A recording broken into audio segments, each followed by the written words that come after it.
Denis Jacob. Je termine par vous, Denis Jacob, parce qu'évidemment, on va parler tout de suite du malaise des policiers, arrêt maladie, grève du zèle, le mouvement de protestation des policiers s'étend aux 4 coins de France. Est-ce que vous pouvez nous faire un point sur la situation globale ? Oui, malheureusement, la situation aujourd'hui s'étale sur tout le territoire, qui témoigne bien d'un mal-être profond et non d'une fronde, je tiens à le préciser, parce que je lis ici et là qu'il s'agit d'une fronde de remarquez que je n'ai pas utilisé le terme fronde. Contre la justice. Il ne s'agit pas d'une fronde contre la justice. Il s'agit de... L'affaire de Marseille, c'est la goutte d'eau qui fait déborder le vase.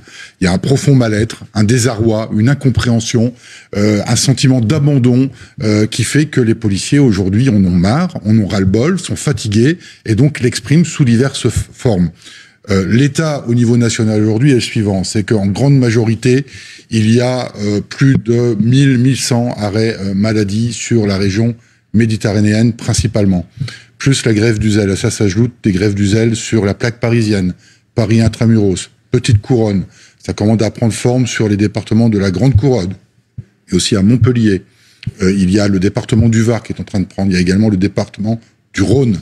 Il y a notamment un petit centre dans le Grand Est, Strasbourg, et un petit peu dans le Nord pour le moment. Donc ça commence à s'étaler et ça témoigne que c'est pas uniquement l'affaire de Marseille qui provoque ce mouvement massif de mécontentement des collègues. Alors certes, Marseille est le déclencheur, puisqu'il y a, je le disais, dans tous les problèmes, l'incompréhension d'une décision de justice. Et les policiers ne s'expriment pas aujourd'hui dans leur mécontentement pour mettre la pression à la justice. Ils ne remettent pas en cause l'enquête qui est en cours. La justice doit faire son travail. Ce qu'ils ne comprennent pas, c'est la détention provisoire qui a été prise contre notre collègue. Peut-être qu'on ne l'a pas encore entendu. Si le parquet avait pris une position, avait fait une conférence de presse, comme le parquet l'a fait à Nanterre dans l'affaire de Naël, où il a expliqué les raisons pour lesquelles le collègue était mis en détention, nous n'en serions peut-être pas là. C'était reculer pour mieux sauter. Le mal-être, il est latent, il est récurrent, il est là depuis longtemps.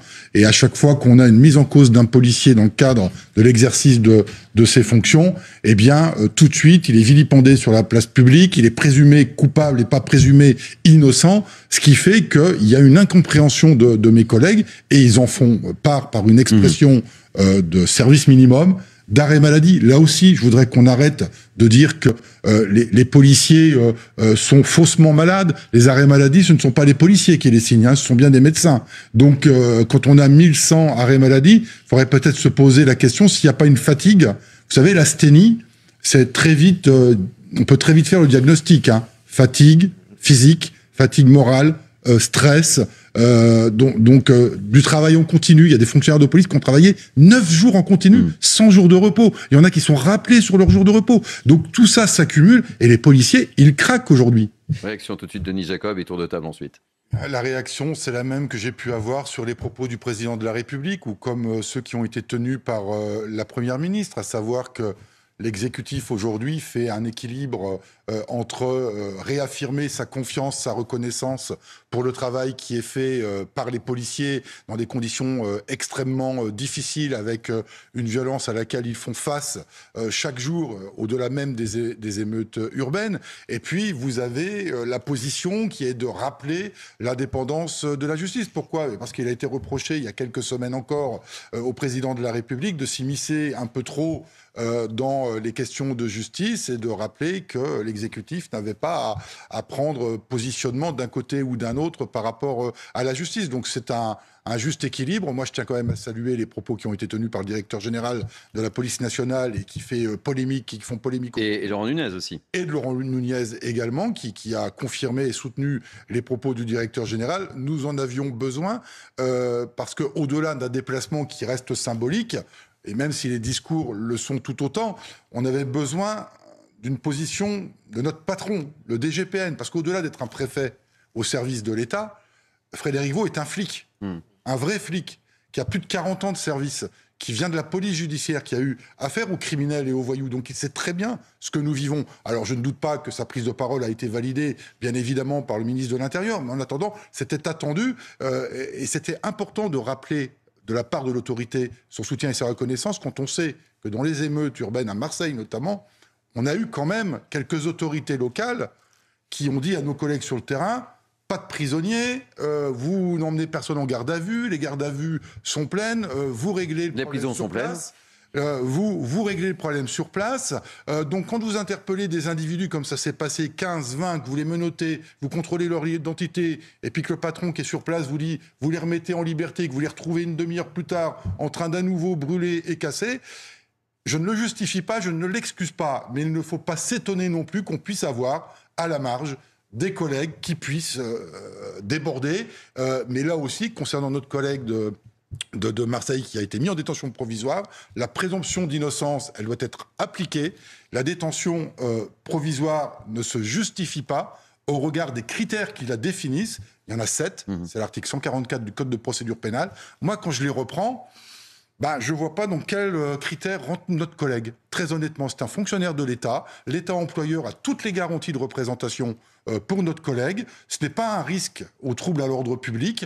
Donc, voilà, alors qu'il soit mis sous bracelet électronique, qu'il soit interdit de séjour à Marseille, qu'il fasse l'objet d'un contrôle judiciaire, personne ne le conteste. Mais la détention provisoire, on ne la comprend pas. Denis Jacob. Je vous remercie, Monsieur Robinet, de votre intervention. C'est très important ce que vous venez de dire. Effectivement, quand on a, et fort heureusement, une minorité d'élus de la République qui vilipendent l'action de la police, qui critiquent le mouvement qui est en cours, qui nous insultent, de séditieux, de factieux, alors même que ce sont les mêmes qui vont à l'encontre des décisions de justice pour participer à des manifestations interdites. Mais moi, ça me choque. Et c'est ce genre de discours porté par une parole publique, qui plus est quand c'est un élu de la République, qui attise les braises de la haine et du conflit avec la police nationale auprès d'une partie de notre population. Et ça, c'est très dangereux pour notre démocratie et pour notre République.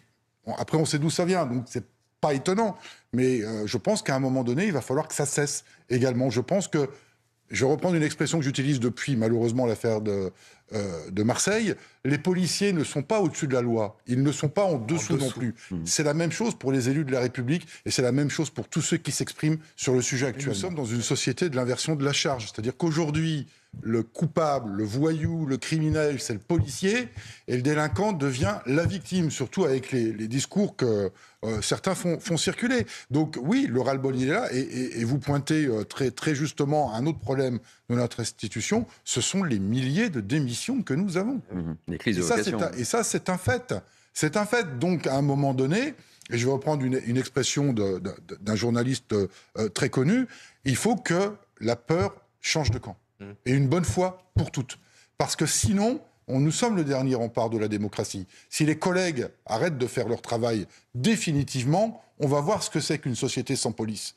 Et je pense que ceux-là même qui vilipendent la police aujourd'hui, demain seront les premiers à venir rechercher la police parce qu'ils en auront besoin. D'ailleurs, ils en ont besoin à titre personnel puisqu'ils font l'objet de services de police à titre personnel. Je pense qu'à un moment ou un autre, il va bien falloir que le ministre de l'Intérieur prenne la parole. Le directeur général l'a fait en son nom, puisque je... De toute façon, Gauthier Lebret le disait, on ne peut pas imaginer 14 secondes et demie que Frédéric Veau ait pris la parole sans la validation de son ministre, et idem pour Laurent Nunez. Enfin, ça me paraît totalement... De toute façon, je pense que le ministre de l'Intérieur, Gérald Darmanin, est suffisamment franc et politique pour assumer lui-même les propos qu'a tenus son directeur général. J'en doute pas un seul instant. Le moment n'est peut-être pas le plus opportun pour lui, mais en tous les cas, oui, il va y avoir un moment où notre ministre va devoir prendre une... Ça sent une situation de blocage. Et sur la solution, nous, on ne demande pas à ce qu'il y ait un régime d'exception pour les... On en parlera, oui, parce qu'on dit juste... Certains syndicats disent qu'il faut une juridiction spécifique, une justice spécifique. Mais moi, je vais beaucoup plus loin. Elle ne doit pas être juste pour les policiers. Elle doit être pour les fonctionnaires d'État. Les fonctionnaires d'État représentent l'État. L'État est garant de ses agents. Donc, dès lors que vous n'êtes pas coupable, vous êtes présumé innocent. Tant que les faits ne sont pas clairement établis de votre responsabilité, l'État doit mettre en place un statut général pour les fonctionnaires, de dire qu'ils représentent les fonctionnaires auprès de la justice, et que tant qu'on n'a pas la véracité des faits, la culpabilité avérée des agents, eh bien, il doit mettre en place une protection fonctionnelle renforcée. Il doit y avoir des garanties données à la justice pour qu'il ne soit pas mis en détention provisoire parce que nous représentons l'État. On sait nous dire, il y a des circonstances aggravantes quand ça arrange, mais là, on est dans une situation où nous représentons l'État et que nous devons, nous aussi, en tant qu'agents de l'État, avoir une garantie de protection fonctionnelle tant que notre responsabilité n'a pas été clairement mise sur la table, ce qui est le cas pour notre collègue de Marseille. William Tay. Oui, Jacob. Oui, je vous remercie de ces propos que vous venez de tenir et je vais rebondir dessus. Le mécontentement, il y a l'affaire de Marseille, mais il y a le mécontentement sur le fait que, pour quelle raison notre collègue qui est incarcéré à Nanterre n'a pas le droit d'aller au parloir pour parler à sa famille, alors que les criminels, les délinquants qui sont incarcérés ont le droit. Pourquoi ? Et s'il y a une raison, qu'on nous la donne.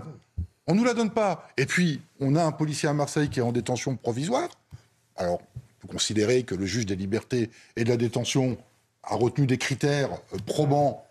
Moi, j'en doute. En tous les cas, je m'interroge sur les raisons qui ont poussé à cette détention. Mais à côté de ça, vous avez le 14 juillet, un individu qui a porté des coups de marteau sur un enfant de 12 ans à Caen. Oui, on l'a évoqué ce week-end. Il a été laissé libre. Vous avez le 27 mai, un policier qui a été grièvement blessé à La Rochelle suite à un refus d'obtempérer. L'individu, il a été laissé libre. Vous avez le 13 juillet, où un individu qui a fait un refus d'obtempérer, percuté une poussette, fait un recel de vol et s'est soustrait à une OQTF, il a été laissé libre. Et puis vous avez également, excusez-moi, mais un auteur de viol dans l'Hérault, pour un vice de forme du jugement, il a été remis en liberté. Est-ce que le juge va être sanctionné ? Viol et acte pédophile. Viol et acte de pédophilie, effectivement. Donc, vous voyez cette déséquilibre. Alors, les policiers ne demandent pas un régime d'exception, mais à l'inverse, ils demandent à ce que la mesure d'exception de détention provisoire leur soit appliquée aussi et qu'elle ne devienne pas, c'est un peu le sentiment qu'on a, qu'elle ne devienne pas aujourd'hui la règle. On va suivre un procès à Beauvais qui s'ouvre aujourd'hui. Je vous rappelle les faits. Fin mai, Léo, 8 ans, s'est fait percuter par un motard qui faisait du rodéo sauvage. Le procès s'ouvre aujourd'hui. C'est un phénomène qu'on connaît non-stop, notamment l'été. C'est un vrai fléau. C'est un vrai fléau, la problématique des rodéos urbains, et ça rentre, et ça me fait rebondir à nouveau pour l'affaire de Nanterre, mais ça rentre aussi dans le cadre des problématiques que l'on a avec les refus d'obtempérer. C'est-à-dire qu'un rodéo urbain, nous avons des consignes aujourd'hui de ne plus prendre en charge. Ce qu'on appelle la prise en charge, c'est la poursuite. Au risque que ces jeunes aient un accident, se tuent, mais que eux aussi aillent tuer quelqu'un. Alors on fait quoi ? On laisse faire, ils vont tuer quelqu'un. Ou alors on neutralise, et malheureusement, il arrive ce qui arrive, on a quelqu'un de tué. Donc nous, on n'est pas jusqu'au boutiste dans l'action de police. Bien évidemment, il faut de la répression, mais il faut aussi des dispositifs pour essayer en amont d'éviter les rodéos urbains. Et nous, on préconise un élargissement de l'utilisation des drones et aussi la possibilité d'avoir un accès immédiat, puisque c'est soumis à la CNIL, une enquête judiciaire et tout ça, et qu'on puisse ouvrir un peu plus largement l'accès aux vidéosurveillances pour pouvoir remonter à la source, c'est-à-dire suivre en direct l'évolution de ceux qui font des rodéos urbains pour déterminer où ils résident, parce que malheureusement, très souvent, dans la grande majorité des cas, les motos qu'ils utilisent, ce sont des motos volées. Ça ne leur appartient pas. Alors se pose aussi le débat, que nous avons d'ailleurs obtenu en termes de mesures, c'est la destruction systématique des véhicules. Alors, ça règle rien sur le fond, parce que s'ils l'ont volé, ils vont aller en voler une autre. Mais si on ne peut pas identifier rapidement le propriétaire, c'est la destruction systématique. Au moins, on évitera d'avoir ce fléau, surtout en été, de jeunes qui prennent des risques inconsidérés, alors qu'ils les prennent pour eux, c'est leur problème, je dirais, mais qu'ils aillent tuer, mais là, c'est l'exemple de Léo, quelqu'un, et vous voyez ce gamin à Beauvais, bon voilà, la justice, là aussi, elle doit être implacable dans le traitement de cette délinquance. Et, il y a eu des brigades spéciales qui ont été installées dans certaines communes. Oui, il y a des brigades spéciales. Vous allez nous dire ce que vous avez fait, ce que vous faites à Reims. C'est très compliqué de prendre en charge un deux roues. Le problème, c'est que lorsqu'on monopolise une brigade sur cette affaire de rodéo... comme toujours, quand on fait une mission, on n'en fait pas une autre. On n'en fait pas une autre, donc évidemment, c'est assez problématique. Le rodéo urbain, ça rejoint aussi la problématique du traitement des refus d'obtempérer avec les véhicules 4 roues, parce que le rodéo urbain, c'est pas uniquement avec des motos. Vous en avez aussi avec des véhicules. Eh bien, quand vous n'êtes pas en capacité d'arrêter le véhicule et que la seule mesure que vous pouvez prendre, c'est l'usage de l'arme de service pour neutraliser le véhicule parce qu'il y a un danger pour vous ou pour autrui, eh bien, on rentre dans la polémique qu'on a rencontrée à plusieurs reprises. Il y a l'affaire malheureuse de Nanterre, mais il y a eu d'autres affaires précédentes qui démontrent que parfois on n'a pas d'autre choix que d'utiliser l'arme de service, et c'est pas de gaieté de cœur qu'on le fait. Mais c'est ça, ou alors ils vont tuer quelqu'un, comme on a eu le cas à Rennes, où une femme a été tuée à cause de quelqu'un qui avait fait un refus d'obtempérer. Très souvent dans ces rodéos urbains, on a affaire à qui ? À des mineurs. Ah oui. Quid de l'autorité parentale et de la responsabilité. On en revient toujours même à la même problématique. C'est un problème d'éducation, etc. Évidemment. Polémique, c'est tabou. Non, mais quand c'est un mineur, mais vous avez raison de le souligner, qui n'est pas en capacité de payer sa dette pour ce qu'il a commis, ben c'est les parents qui doivent le faire. À un moment donné, il faut que l'autorité parentale s'affirme. Elle s'affirme pour faire des enfants. Elle s'affirme sur la responsabilité d'assurer la bonne éducation de ses enfants. Elle s'applique et elle s'assume aussi quand les enfants font des bêtises. On est tous pères ou mères de famille. On a tous des enfants. On a nous-mêmes été enfants. On a fait des bêtises aussi. Eh bien, quand on n'est pas responsable de ces actes, c'est les parents qui le sont. Il faut des mesures en amont pour éviter que ça se produise, bien évidemment. Et c'est pas la police qui va pouvoir régler tous ces problèmes. Il y a plein de dispositifs à mettre en amont. Évidemment. Social, pédagogique, éducatif. Sur les réseaux sociaux, très rapidement, il y a un vrai sujet. Il y a un vrai sujet, et d'ailleurs, les émeutes qu'on a connues en ont été une belle démonstration, c'est-à-dire l'effet mimétisme, l'effet de faire plus que l'autre. J'ai brûlé ça, ben moi je vais brûler autre chose, et encore plus fort. Et d'ailleurs, le président de la République avait demandé à voir les différents fournisseurs, Twitter, Facebook et tout ça. Je pense que ça, c'est un vrai sujet. Contre les policiers. L'intensité des attaques contre mes collègues, c'est à celui qui tuerait le policier parce que un a été blessé, bah, il s'est pris une petite fusée, moi je vais en balancer une plus grosse. Il faut très sérieusement qu'il y ait, et je l'assume, et alors on va peut-être me taxer de vouloir porter atteinte aux libertés publiques, et à un moment donné, quand on est confronté à des situations exceptionnelles, comme on a vécu avec les violences urbaines, eh bien, mesure exceptionnelle, on doit pouvoir couper l'accès momentané. Mais vous savez, à une époque, j'étais sur une autre chaîne et on avait pris la décision de ne plus communiquer le nombre de voitures brûlées le soir du Nouvel An, puisque vous savez que voilà, parce qu'il y a une espèce de surenchère. Ah, Strasbourg, on a brûlé tant. Ah, tiens, à Nantes, tiens, à Marseille. Et évidemment, nous aussi, on a un rôle, nous médias, effectivement, par rapport à tout cela.